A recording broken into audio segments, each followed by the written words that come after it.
Agradeciendo al Instituto de Estudios Sindicales por la invitación y al tiempo que se dan también los representantes que participan en este espacio, ¿no? Sí, surgió la rápida preocupación a raíz de la dación de un decreto a finales de enero que introduce, ¿no?, modificaciones al reglamento de la Ley de Seguridad, ¿no?, y salud en el trabajo en un contexto sin duda marcado en el país por otras agendas. En el caso del sector laboral, sin duda por la incidencia, ¿no?, por la incidencia del COVID y también por la situación, ¿no?, difícil del empleo, ¿no?, y de los trabajos, ¿no?, a nivel nacional. En ese contexto se produce esta modificación a un decreto que sería la tercera vez que se modifica para incorporar textos que no han sido sin duda consensuados o discutidos en el seno del Consejo Nacional de Seguridad y Salud en el Trabajo, aunque el Ministerio de Trabajo ha estado desde hace 2 años tratando de involucrar a los sindicatos, a las centrales, en un proceso de discusión de cambios en la ley y en el reglamento. Esa iniciativa era mucho más extensa de lo que ahora se ha publicado. Las modificaciones, ahora que son más específicas, como las voy a explicar, les voy a pedir a los amigos de IESI si pueden ir colgando la presentación, ¿no? Las modificaciones ahora se refieren, ¿no?, en esencia a 4 temas, ¿no?, a 4 temas, a la capacitación en los temas de seguridad y salud en el trabajo, al espacio de participación más importante, que es el Comité de Seguridad y Salud en el Trabajo. También se refiere al tema de los exámenes médicos ocupacionales y al punto de la evaluación de riesgo. Entonces son cuatro áreas que toca el reglamento, ¿no? Repito, el tema de la capacitación, el tema del Comité de Seguridad, el tema de los exámenes médicos y la evaluación de riesgo. O sea, son muy específicas y puntuales. Y entonces, si podemos pasar a la siguiente lámina, vamos a ver que el decreto, el 01, ¿no?, de este año, del 2021 TR, sin duda, está incorporando un artículo nuevo al reglamento de seguridad, de ahí llamado el artículo 27A. Para tocar un punto que en realidad estuvo en la discusión hace varios años. Este artículo 27A establece que la capacitación que realicen los empleadores en el tema del puesto de trabajo o de la función del trabajador, con el tema del uso de la tecnología o los equipos, que son, digamos, destrezas e instrucciones básicas, ¿no?, que debe recibir todo trabajador que se incorpora a un centro de trabajo, señala la norma que en adelante estas capacitaciones van a ser presenciales, o deben ser presenciales. El resto de los otros temas que traten los empleadores vinculados a otros riesgos presentes en el centro de trabajo, ¿no?, o para temas de actualización de la normativa, o de los sistemas preventivos, el estrés psicosocial y otras que por iniciativa tomen las áreas o departamento de seguridad, los temas de simulacros contra incendios, qué hacer en caso, ¿no?, de un accidente de trabajo, en fin. Todos esos pueden celebrarse o realizarse de manera presencial o virtual.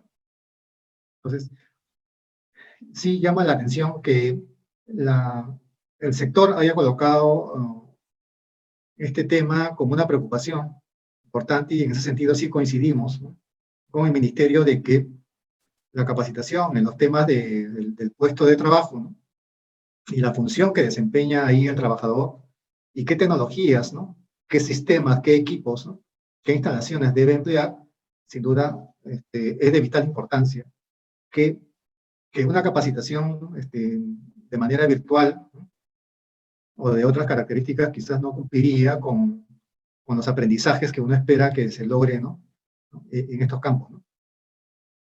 Más aún cuando he podido revisar las estadísticas de accidentes de trabajo que elaboró el Ministerio del periodo 2011 al 2017, en esos, incluido el 2011, son 8 años, la siniestralidad o los accidentes de trabajo se han debido precisamente por problemas en la falta de destrezas o errores cometidos en el puesto mismo de trabajo, o en el uso de los equipos o de la tecnología, o por cambios también en la función que desempeña el trabajador. Accidentes, digamos, elementales como caída de objetos, o caídas de las personas, ¿no? O resbalamientos, ¿no? O electrocución, o aprisionamiento, o aplastamiento, por ejemplo, desplome de materiales, ¿no? De área, etcétera, justamente están estrechamente vinculados a las características y a la función del puesto de trabajo. Y son las que encabezan la siniestralidad en el tema de accidentes mortales, ¿no? Y en el tema de accidentes de trabajo no mortales, ¿no? En los últimos 8 años, al menos de los que se ha podido estudiar. Entonces, por eso merece sin duda una atención especial que la capacitación, ¿no? En ese tema sea presencial. Es cierto que no existe un mecanismo para monitorear, ¿no? La capacitación que viene realizando las empresas en esa área, ¿no? Si pasamos a la siguiente lámina, ¿no? En la normativa no hay disposiciones de cómo hacer seguimiento si las empresas o las instituciones o el propio Estado está capacitando en estos temas que son básicos, ¿no? Solo existen los procedimientos que ejecuta la SUNAFIL y antes las direcciones de trabajo, ¿no? Y promoción del empleo en las regiones que han venido sancionando a las empresas, a los empleadores, por no realizar básicamente las 4 capacitaciones al año, ¿no? Esa disposición sí ha estado presta por parte de las entidades fiscalizadoras, pero inclusive la acotación o los expedientes de fiscalización que realizan los inspectores, en realidad no le da mucha importancia al contenido de la capacitación, incluso que realizan los empleadores, ¿no? Cuando estas se refieren sobre todo a la función del puesto de trabajo. No examinan contenidos, sin embargo, sí ha habido situaciones en las que hemos encontrado a fiscalizadores que sí han revisado las guías de capacitación, los materiales empleados, los contenidos, los power, etc.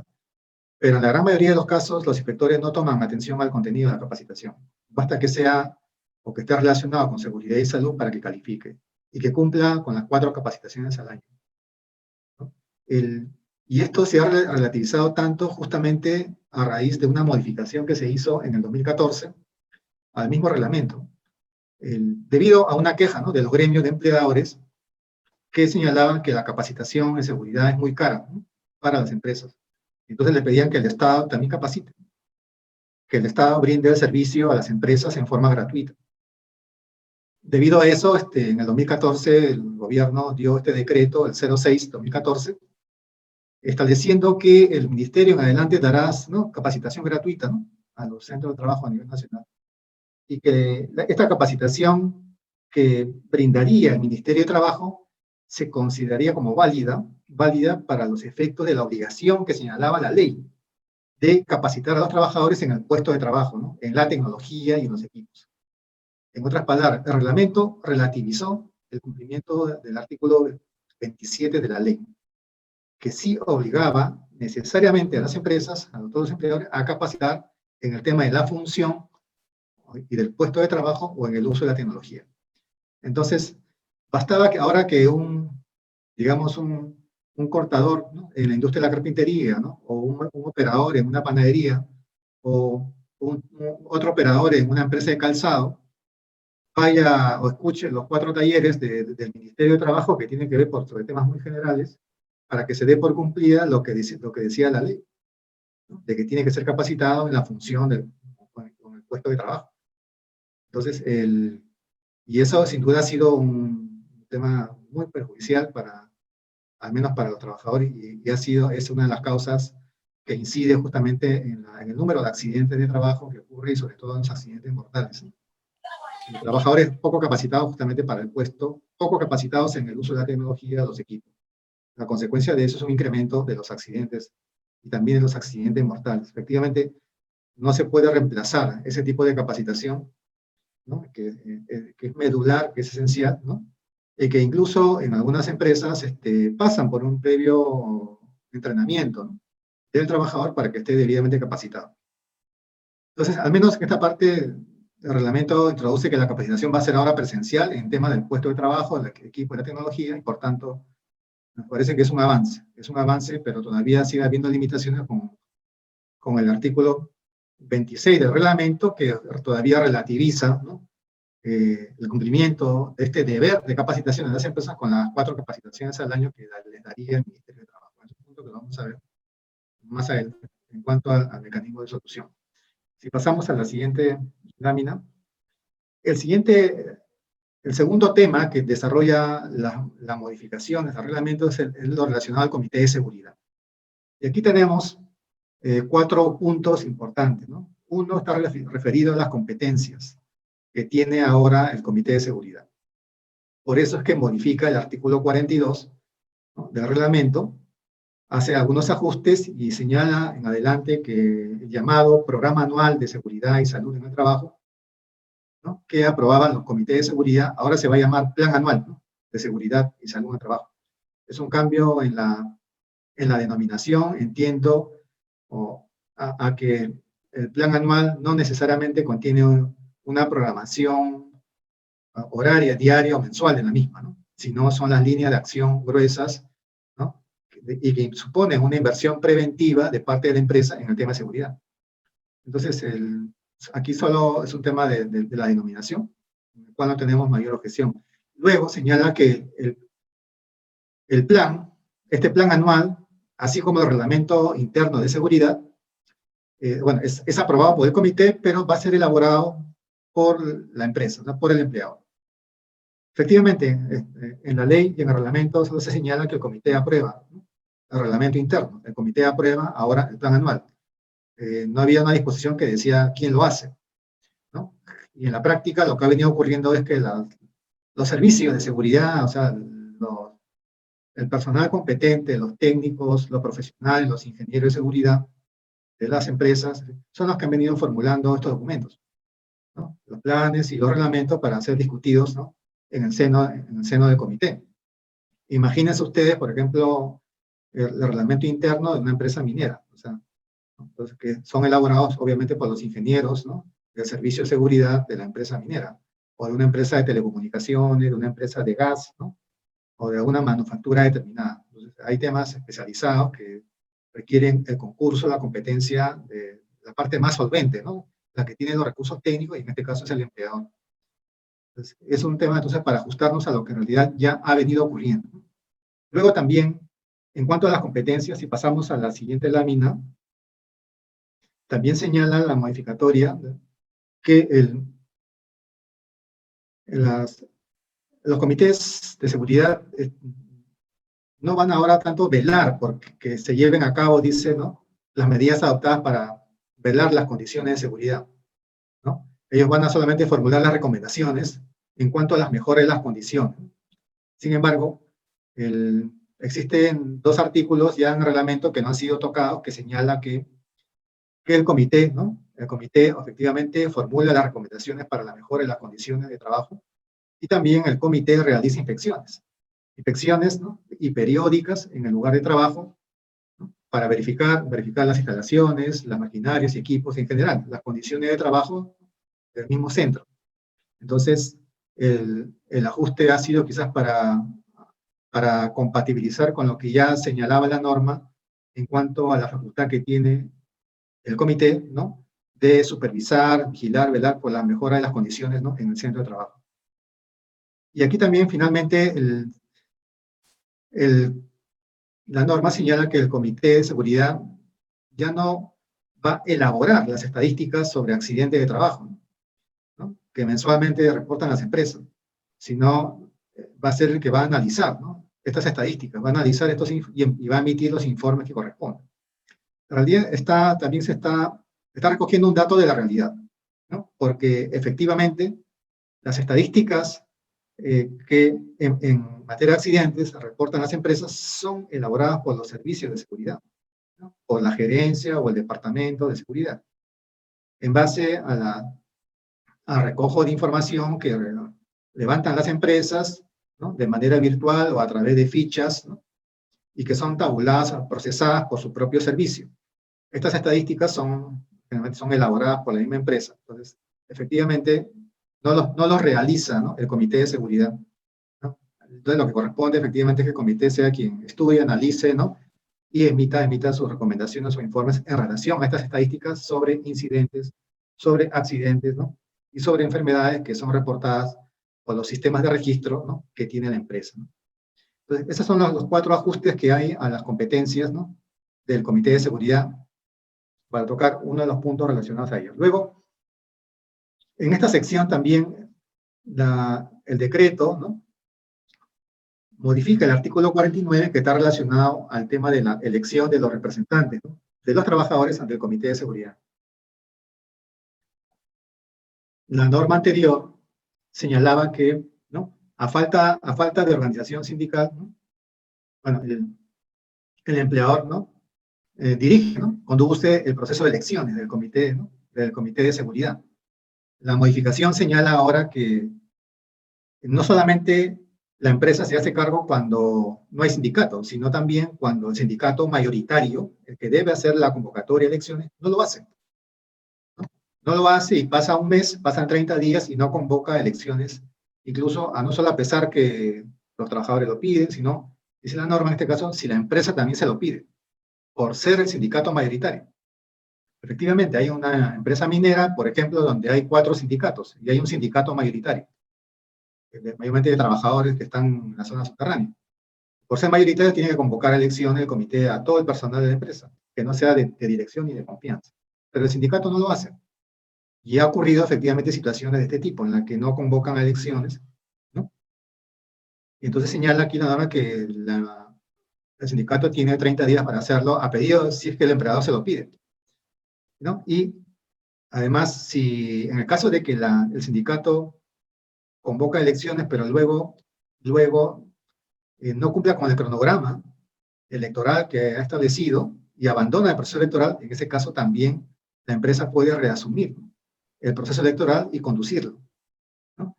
Y lo hará, dice la norma, en el plazo de 10 días, ¿no? Una vez que se hayan cumplido estos plazos, o sea, 30 días si no lo convoca, o 5 días si abandona, obviamente, el cronograma, ¿no? Para que de alguna forma se impulse, ¿no? el proceso de elección.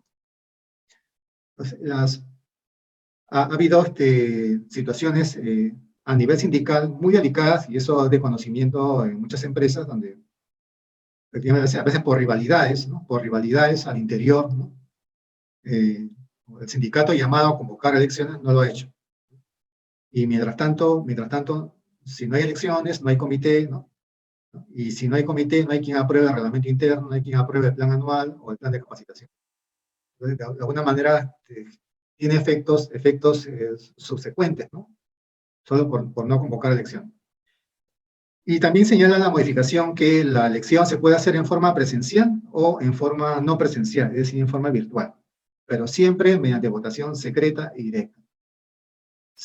Bueno, eso viene de la ley, sin duda, pero hacer elecciones de manera virtual, entonces es la novedad que se está incorporando, y como ya vemos, hay muchas actividades de diferentes entidades societarias en el país que ya están realizando al amparo de diversas normas, ¿no? El estado de emergencia también ha suspendido el ejercicio de la libertad de reunión, y entonces de alguna forma, y también además por las cuarentenas mismas introducidas por el gobierno, los miembros, los trabajadores, en fin, no podían reunirse, ¿no? Para cumplir con esta labor. Tanto así que no se podían reunir que el año pasado, cuando se fueron dictando las primeras normas frente a la emergencia en materia laboral, y recuerden ustedes, el gobierno dictó también, autorizó mediante decreto de urgencia que los comités de seguridad continúan en sus mandatos, ¿no? Hasta el vencimiento del estado de emergencia, debido a la dificultad de poder tener reuniones, ¿no? Por el peligro de contagio, ¿no? Bueno, entonces ahora van a poder hacer sus sesiones de naturaleza virtual. Entonces imagino a quien convoque enviando el enlace, ¿no? El enlace Zoom u otro medio tecnológico, ¿no? para hacer esta reunión, ¿no? Si pasamos, bueno, vinculado también a la elección, en este punto la norma o la modificatoria cierra el tema diciendo que el ministerio va a reglamentar el proceso de elección. Bueno, esa es quizás es la novedad más importante, diría yo, de toda la norma. Efectivamente, el reglamento de seguridad y salud, el 05, o sea, tiene ya 10 años, no establece a detalle el proceso de elección. Entonces, han habido muchísimas situaciones que han tenido que enfrentar los sindicatos y las empresas donde no hay sindicatos, cómo se hacen las elecciones, ¿no? Enfrentar a diversas situaciones que se presentan en donde el colectivo tiene diferentes posiciones o puntos de vista de cómo hacer la elección. Entonces, solamente para comentarles algunos puntos que surgían de esta discusión de cómo hacer las elecciones. Por ejemplo, el padrón electoral. Para hacer elecciones hay que hacer un padrón electoral. Un padrón de trabajadores, ¿no? Que no sean de confianza ni de dirección, que son los llamados a votar. Bueno, ninguna norma dice que alguien tiene que hacer el padrón. Por ejemplo, hasta ahora no existe eso. Entonces, por sentido común, los sindicatos le piden a las empresas que le proporcionen el padrón, ¿no?, de los trabajadores para conducir el proceso electoral. Entonces, esto surge a raíz de la mutua negociación, ¿no?, entre las partes. Pero es un tema pendiente. Luego, la conformación de un comité electoral. Tampoco no hay ninguna disposición que señale que tenga que haber un comité electoral, salvo para el sector público, que sacó una directiva para el proceso de elección de los representantes ante los comités de seguridad en las entidades públicas, donde sí establece la conformación de una junta electoral. Pero en el sector privado no existe ello. Entonces es un tema a definir. Obviamente que la conformación de un comité electoral generalmente es parte de un proceso de una convocatoria compleja, ¿no?, que realiza un sindicato, por ejemplo, ¿no? Es un tema que tendrá que dilucidar, ¿no?, el reglamento. También el punto de si las empresas pueden contratar a una firma, a otra empresa para conducir las elecciones, ¿no? No hablo de la OMPE, sino conducir a un outsourcing, ¿no?, a una empresa de tercerización para que conduzca el proceso electoral. Eso es lo que están haciendo, por ejemplo, los bancos y las entidades financieras, que contratan a una firma para que conduzca las elecciones a nivel nacional de entidades bancarias que tienen 1000 agencias en todo el país. ¿No es cierto? Entonces, la complejidad del proceso, sin duda, les demanda una situación de ese tipo, ¿no?, de tercerizar inclusive el proceso electoral. Sobre eso tendrá que decir algo el reglamento que se dicte. También hay muchos reglamentos que no establecen la duración, muchos reglamentos al interior de las empresas, reglamentos de seguridad y salud, que no establecen el plazo de duración de sus comités de seguridad. Si es 1 año, o 2 años, o 3 años, no lo señala, ¿no? Entonces, a falta de ello, ¿por qué plazo se le elige, no? Un tema también a resolver. Luego, si la elección se hace por lista o en forma individual, por persona, ¿no? Siempre los sindicatos preguntan cómo hacemos la elección, por lista o por persona, por cargo. Bueno, no hay cargo aquí, el único cargo es el presidente, un secretario. Ese es un tema clave. Luego, si pueden haber tachas o impugnaciones a ese proceso. Supongamos que se propone una lista donde hay un candidato ahí que no, por ejemplo, que no sabe nada sobre seguridad y salud. Y lo digo porque el reglamento señalaba que para ser miembro del comité elegido debe tener un manejo de información, conocimientos en seguridad. Algo mínimo, ¿no? Pero algún sindicato, algún dirigente puede querer tachar a un representante solo por eso, digamos, ¿no? O porque considera que es de confianza, es personal de confianza de la empresa, etcétera. Pueden haber múltiples situaciones. También, el tema del voto secreto. ¿Cómo se hace el voto secreto cuando la votación es virtual? ¿No? ¿Cómo se están conduciendo las votaciones en las entidades que tienen una pluralidad de personas que votan? Entonces, lo están expresando de manera expresa, ¿no? ¿Está de acuerdo? Sí. Como cuando ustedes escuchan la votación virtual del Congreso, ¿no? Congresista tal, ¿está de acuerdo con el voto? Todos dicen sí, de acuerdo, de acuerdo. ¿Cómo se expresa el voto secreto si la sesión es virtual? ¿No? Levanta una manito, marca una señal dentro del sistema Zoom, etc. Ese es un tema a resolver. También la elección de un presidente, nuevo presidente, si ha renunciado al presidente del Consejo del Comité de Seguridad. Y si supongamos que no tengan un suplente que haya sido designado en la última elección.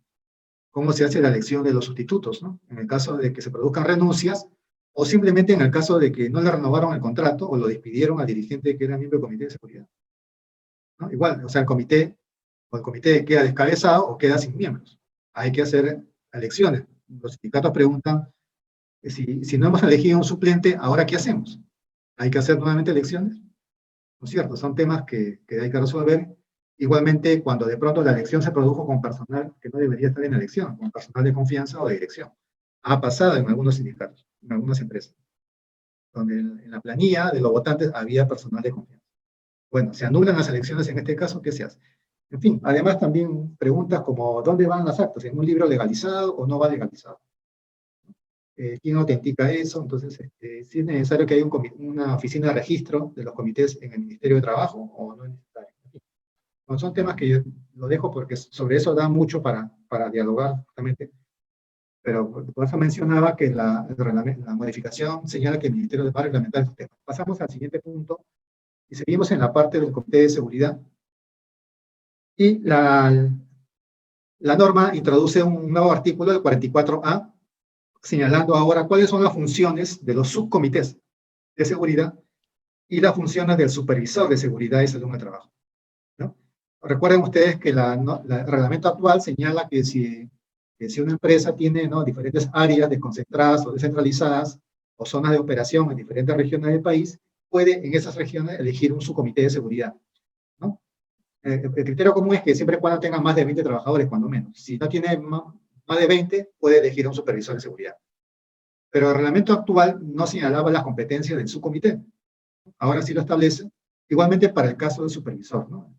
Y en realidad se está jalando varios incisos que estaban en el artículo 42, ¿no?, del actual reglamento. Hay varios incisos, más o menos cerca de 10 incisos, y en base a eso se ha construido ahora las competencias del comité, de los subcomités y del supervisor.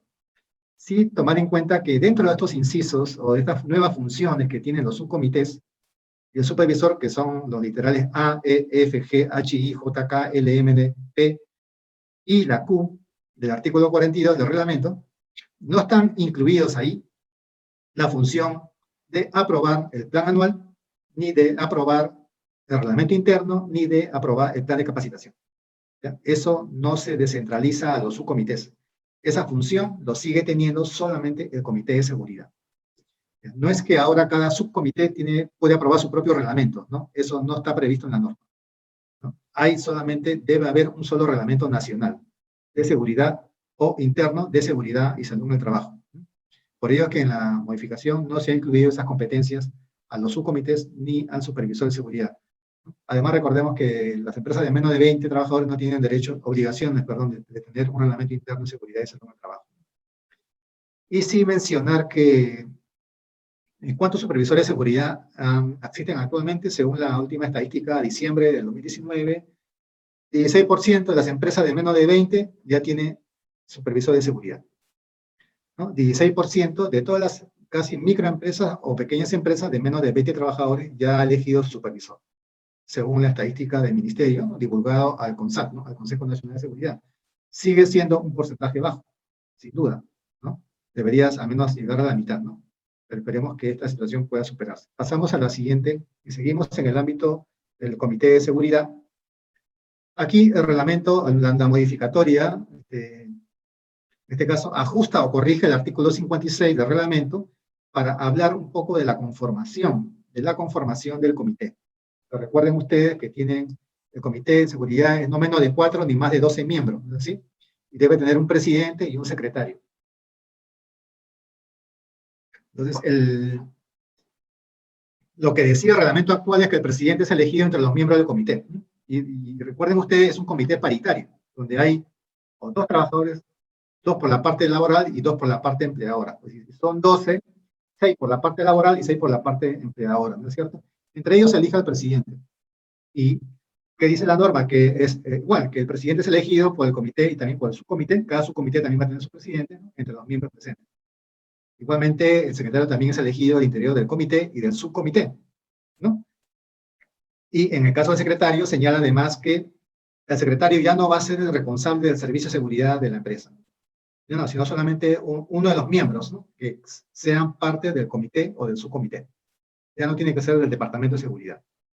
Muy bien, aquí lo más sustantivo de la modificación es que en caso los miembros del comité no logren ponerse de acuerdo para elegir al presidente, ¿no? Hasta en 2 sesiones, entonces se va al sorteo. Se elige por sorteo al presidente. Entonces, quien gane, bueno, van a haber 2 candidatos para el presidente, sin duda, ¿no? Un candidato seguramente por la parte sindical, un candidato por la parte laboral, por la parte empleadora. Entonces, si empatan en la votación y van al sorteo, imaginemos que gana como presidente el representante de los trabajadores, entonces él se convierte en el nuevo presidente y quien perdió el sorteo, que es el representante de la parte empleadora, que era el candidato, él pasa a ser secretario. Esa es la lógica de la modificación. En caso de empate, ¿no? Se resuelve ¿no? por sorteo. No dice más si el sorteo, cómo será el mecanismo de sorteo, sino simplemente que será bajo este mecanismo, para evitar efectivamente que haya mayores impases y sobre todo que se paralice, ¿no? Que se paralice el comité, ¿no?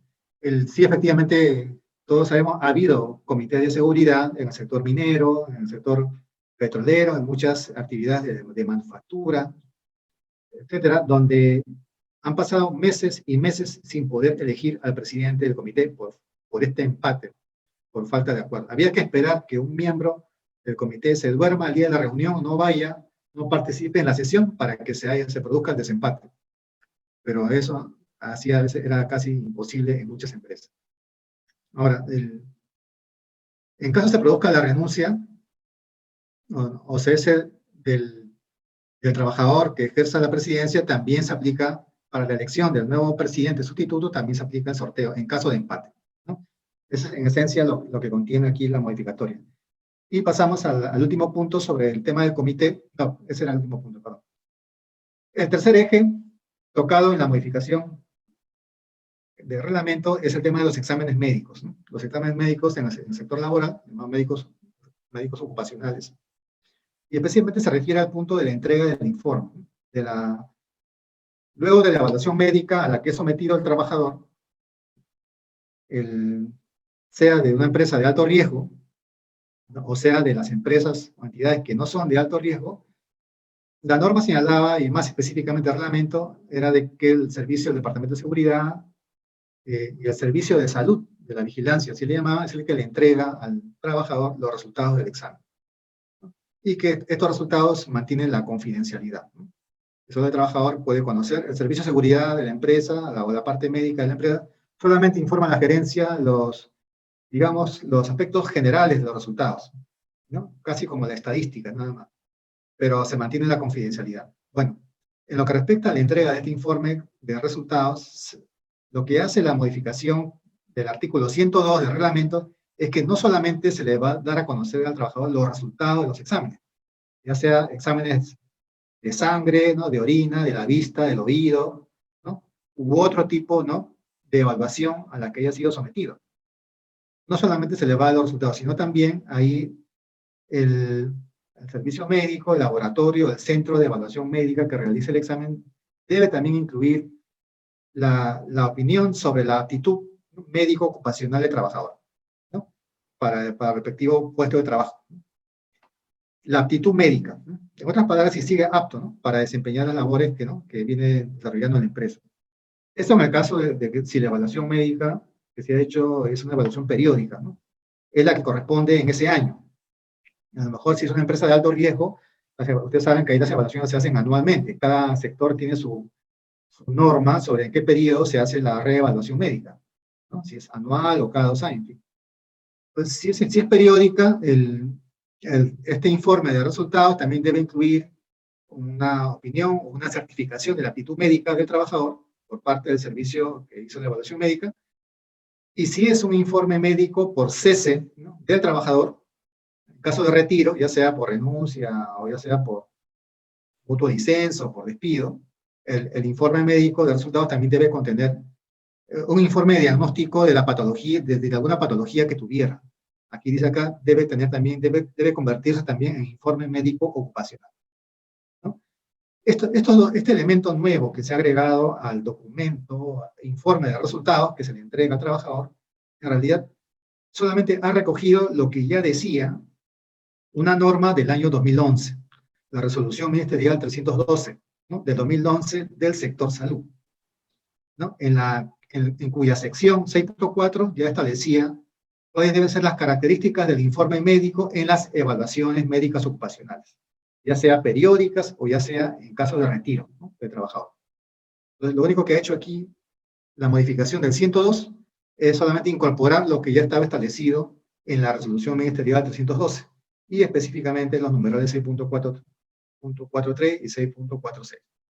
O sea, solamente se está haciendo un alineamiento del artículo 102 con lo que establece, ¿no?, la resolución ministerial 312 del Ministerio de Salud. Y finalmente, pasamos a la siguiente lámina. Vemos aquí la parte de la evaluación de riesgo. ¿Qué pasa con las evaluaciones de riesgo? Bueno, esto en realidad viene de la misma ley. En su diseño se estableció que los empleadores tienen la principal responsabilidad de efectuar y conducir las evaluaciones de riesgo, ¿no?, en los centros de trabajo, en cada una de las áreas, ¿no es cierto? En cada una de las áreas, departamentos, secciones, en cada uno de los campamentos, de las zonas, agencias, etcétera, donde laboren los trabajadores. Y estas evaluaciones de riesgo, ¿no?, los hacen generalmente los ingenieros de seguridad y salud en el trabajo o ingenieros de prevención, ¿no?, que son formados en las universidades, son contratados por las empresas para que realicen esas evaluaciones in situ. Se llama evaluaciones cuantitativas y cualitativas, ¿no? ¿Qué contiene una evaluación cualitativa y una cuantitativa? En realidad también están desarrollados ya en la resolución ministerial 312, ¿no?, del año 2011 del Ministerio de Salud. O sea, se sabe el contenido, está vigente hace mucho tiempo. Solo que en el caso del reglamento de seguridad y salud más importante del país, no establecía que las empresas también tenían que hacer estas evaluaciones y, sobre todo, elaborar o contar con la matriz, el IPER, ¿no? El IPER, ¿no?, que contiene la identificación de los peligros y riesgos, ¿no?, que hay en el centro de trabajo. Ese es el IPER. Y para eso los ingenieros o el personal capacitado elaboran un mapa de riesgos, ¿no?, que incluye, que es un anexo del IPER. Entonces, esta tarea, entonces, lo que se ha hecho es desarrollarse en el artículo 103 del reglamento que se está modificando. El anterior artículo 103 no contenía toda esta aserción, solamente mencionaba que el estrés psicosocial es una enfermedad también ocupacional que tiene que ser evaluada y monitoreada. Pero solo se refería a eso, en realidad no desarrolló la parte de contenidos para cumplir con el mandato de la ley, ¿no?, que las empresas tienen que hacer las evaluaciones que corresponden, las evaluaciones cualitativas, cuantitativas, y hacer el IPER. Y además que tienen que hacer el monitoreo, ¿no?, el monitoreo periódico de los resultados que se hallado a través de las evaluaciones y a través del IPER, ¿no?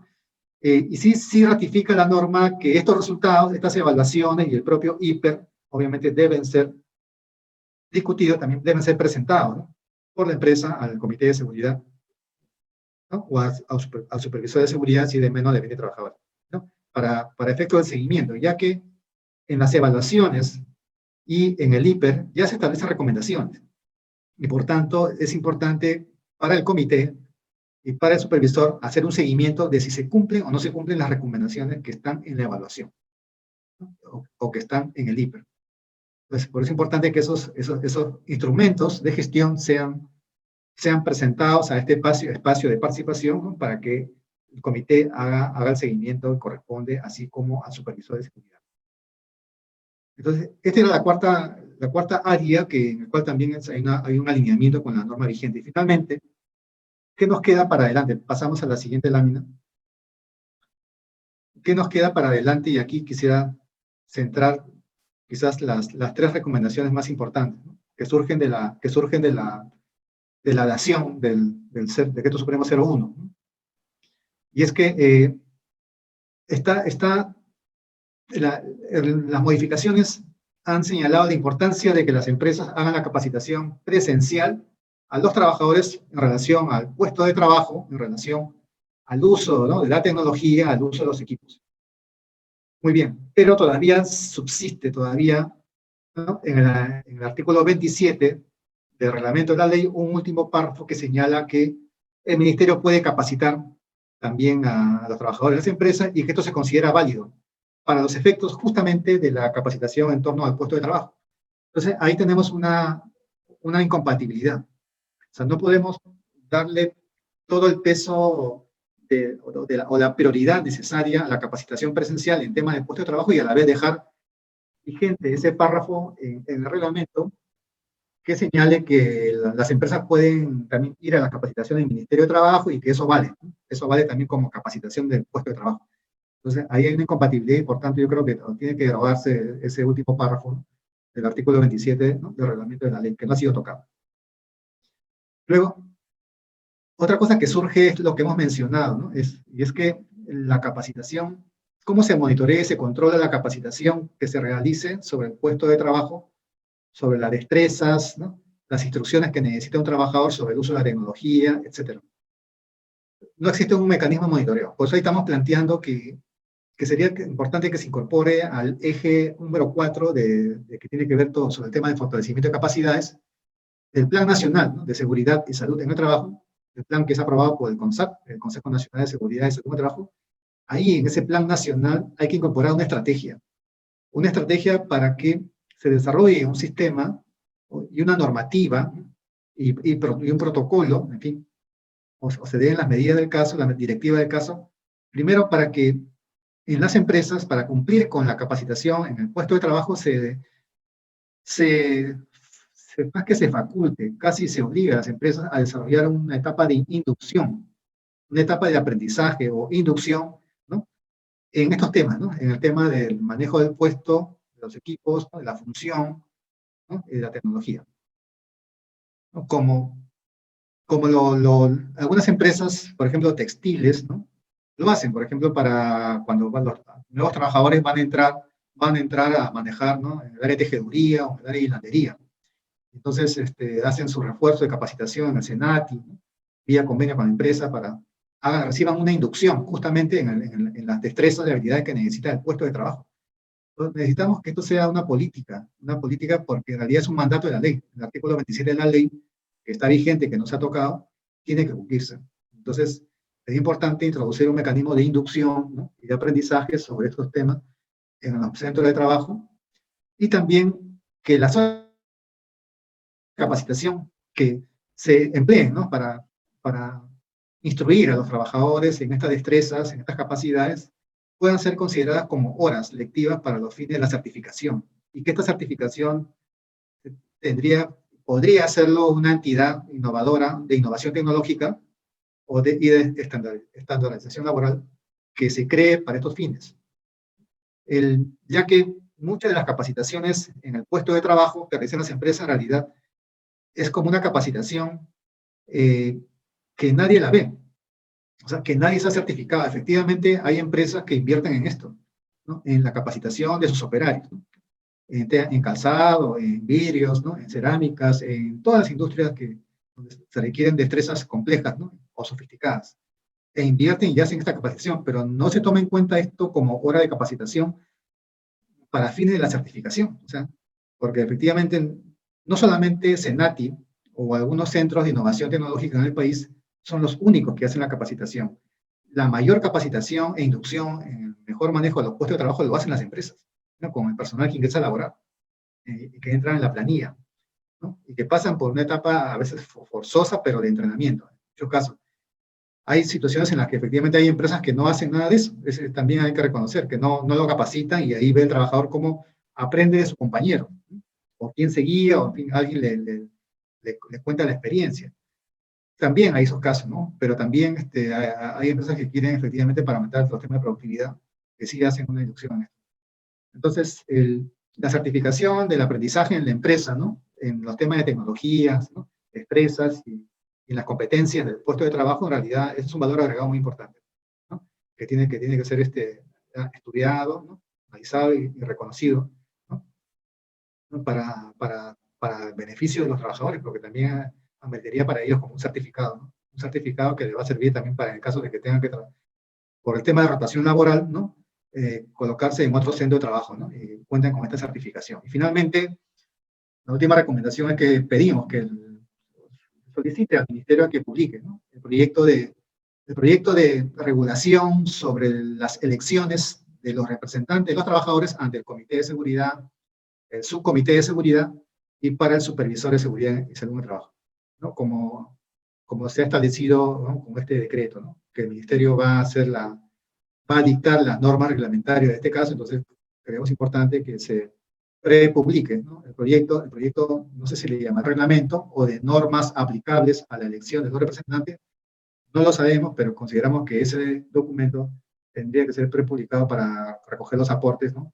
Tanto de la parte laboral, sin duda también de la parte empleadora, ¿no? Bueno, es lo que quería compartir con ustedes en relación a estos temas, sin duda complejos, ¿no? De la seguridad y salud.